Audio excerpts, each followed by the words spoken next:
کہ یکم محرم الحرام کو اگر تدفین ہوئی ہو تو اس سے ایک دن پہلے یا 28 یا 29 ذی الحجہ کو وفات ہوئی ہوگی.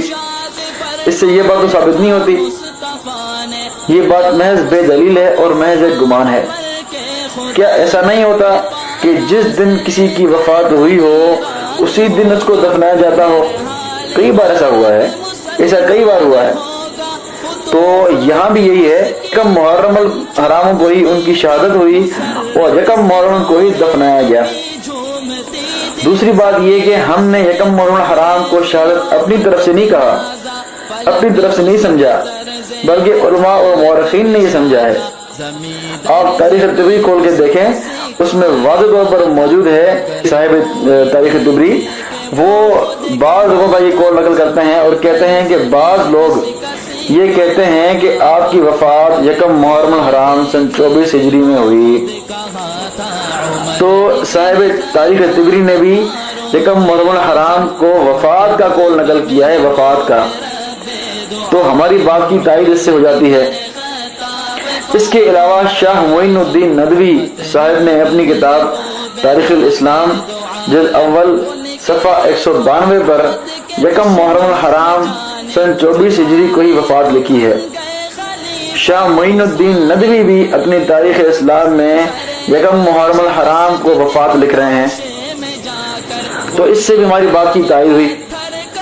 اور اس کے آگے چلیں، امام اہل سنت علامہ عبدالشکور لکھنوی رحمہ اللہ نے بھی اپنی کتاب سیرت خلفاء راشدین میں یکم محرم الحرام کو ہی سیدنا فاروق اعظم رضی اللہ تعالیٰ عنہ کی رحلت کا لکھا ہے کہ سیدنا فاروق اعظم رضی اللہ عنہ کی رحلت یکم محرم کو ہی.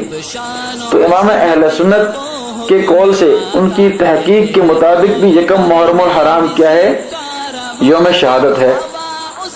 اور اس کے علاوہ آگے چلیں، سیارہ ڈائجسٹ ستمبر 1995 خلفاء راشدین نمبر کے صفحہ 278 پر یہ بات واضح طور پر موجود ہے کہ یکم محرم الحرام کو عدل و انصاف کا یہ سورج ہمیشہ کے لیے غروب ہو گیا. تو سیارہ ڈائجسٹ والے بھی یہ لکھ رہے ہیں. ہم کو تو یہ لوگ یزیدی اور خارجی کے القابات سے نوازتے ہیں. اب مجھے بتائیں کہ یہاں ان اقوالات کے بارے میں کیا کہیں گے؟